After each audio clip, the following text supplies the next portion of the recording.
Mutual fund industry के धुरंधर रहे और जाने माने मार्केट एक्सपर्ट सुनील सुब्रमण्यम हमारे साथ हैं। सुनील सर, बहुत शुक्रिया आपका समय देने के लिए। स्वागत है आपका 18 आवर्स स्वदेश पर। सुनील सर, बजट अब चूंकि सामने है, बजट वीक चल रहा है और लोगों की एक्सपेक्टेशन तो हमेशा की तरह होती है। भले ही सरकार ने लास्ट ईयर टैक्स के फ्रंट पर बहुत कुछ दिया है, इस बार बजट से सर कितनी उम्मीदें हैं? बहुत चर्चा हो नहीं रही है।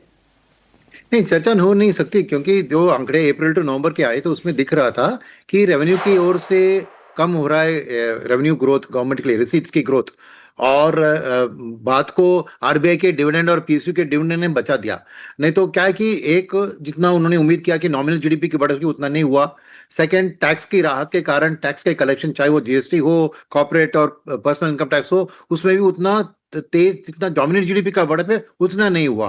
तो उस हिसाब से इस साल जो एक टाइट बजट लग रही है, तो अगले साल के लिए ये अहम चीज होती है कि लास्ट ईयर का जो इम्पैक्ट है उसका शायद इस साल एंटिसिपेट करेगी गवर्नमेंट। तो और कुछ may be at the top थोड़ा बहुत मार्जिनल कुछ कर सकती है।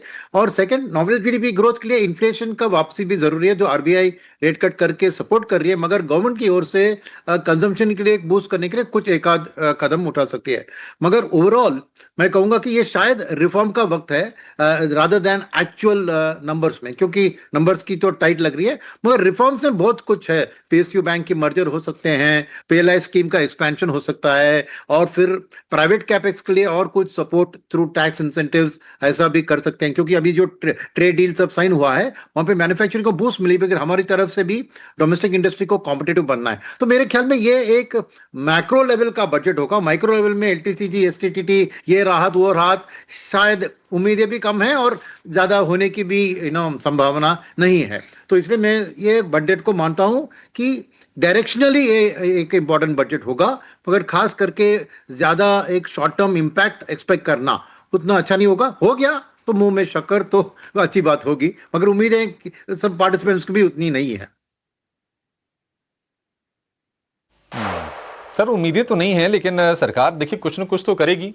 मतलब 2 घंटे की स्पीच होगी तो कोई ना कोई मास्टर स्ट्रोक तो लेके आएगी। और आप कह रहे हैं सर कि कंजम्पशन को लेकर सरकार पहले ही काफी कुछ कर चुकी है, केपेक्स को लेकर बहुत गुंजाइश नहीं है। तो ये एफआई जो बाहर जा रहे हैं, रुपया और उनको परेशान कर रहा है, उनको सरकार कैसे ल्यूर करेगी? वो पैसे तो चाहिए ना सर हमें।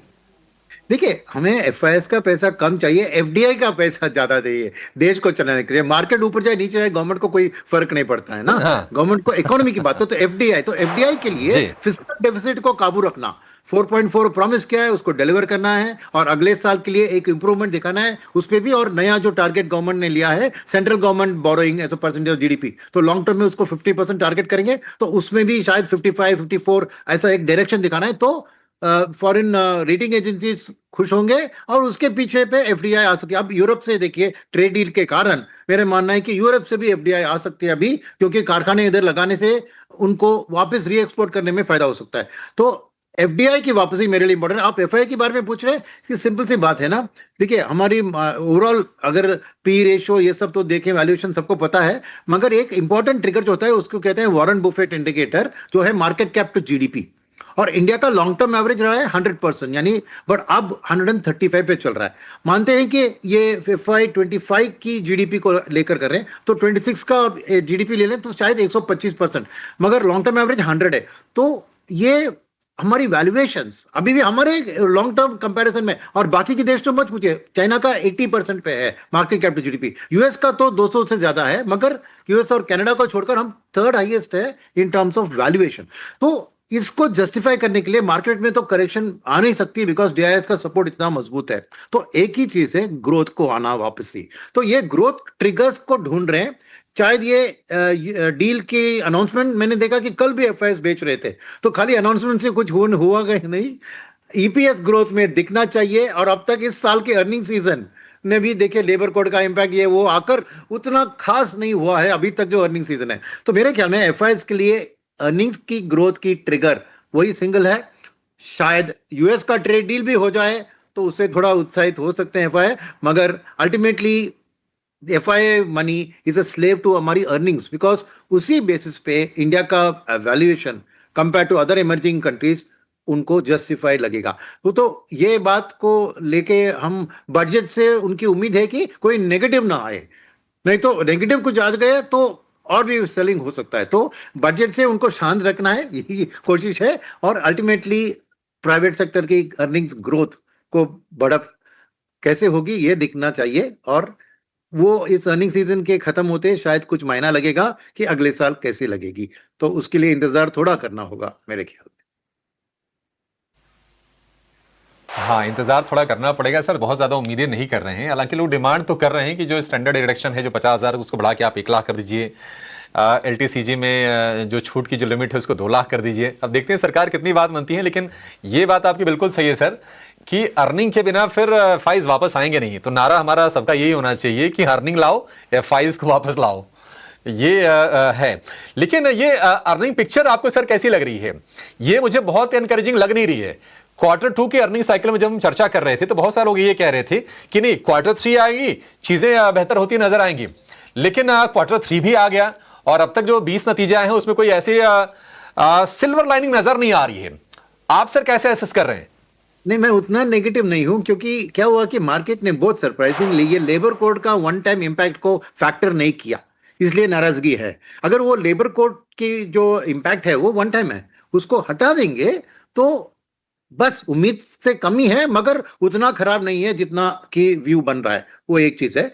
सेकंड चीज है कि आपने कहा कि मार्केट ने Q2 से बोला कि Q3 का बेहतर होगा।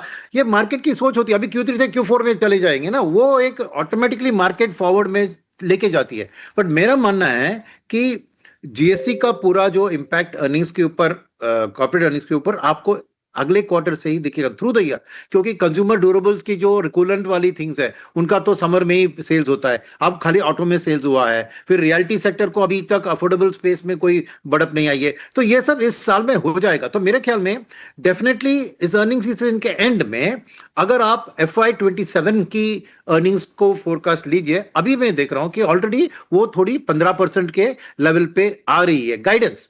तो उस गाइडेंस को अगर तय हो जाए कि by the end of the earning season अगले साल एक मिड टीन्स में अर्निंग्स आ जाए ब्रॉडर मार्केट के, तो वो अच्छी खबर होगी। वो भी एक ट्रिगर होगी कि एफआईएस धीरे धीरे वापस आएंगे। तो मैं गाइडेंस के ऊपर ज्यादा देता हूं, और ये जो बीती हुई अर्निंग्स है उसको मैं उतना ध्यान नहीं देता हूं। तो भले ही डिसअपॉइंटिंग रहे हैं, ये मेरा मानना है कि ये पार्ट ऑफ द प्रोसेस है, और गाइडेंस में जो पढ़ रहा हूं मुझसे थोड़ी खबर बेहतर मिल रही है।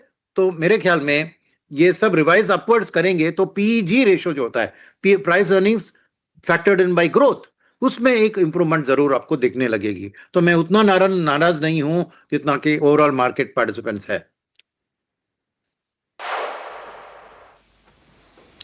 ठीक है, ठीक है सुनील सर। तो बीती जो चीज है उसको पीछे छोड़िए, आगे की बात करते हैं। आगे देखते हैं कि गाइडेंस क्या आता है, क्या कंपनी की कमेंट्री आती है। और एक बड़े मशहूर कवि रहे हैं, कवि गिरधर सुनील सर, उन्होंने भी यही कहा है कि बीती ताई बिसार दे, आगे की सुध ले। तो ठीक है, बाजार में भी वही थ्योरी काम करेगी। उम्मीद करते हैं कि यहां से अर्निंग EPS अपग्रेड वगैरह आने शुरू हों। देखते हैं कि कंपनीज की कमेंट्री ओवरऑल किस तरह से आती है। अभी तो आधे अर्निंग भी नहीं आए हैं, वेटेज लिहाज से जरूर आधे का मार्क हमने क्रॉस कर लिया है, लेकिन अभी पूरी तरह से अर्निंग पिक्चर भी साफ हुई नहीं है। Thank you so much sir आज समय देने के लिए, और उम्मीद करेंगे कि बजट के दिन भी आपसे सर मुलाकात होगी। अगर आपका अपॉइंटमेंट अभी तक बुक नहीं है तो अपनी गेस्ट टीम को मैं बोल देता हूं कि आपसे संपर्क कर लें। आपका समय सर हमें पक्का चाहिए। Thank you so much sir. चलिए इस शो को यहां पर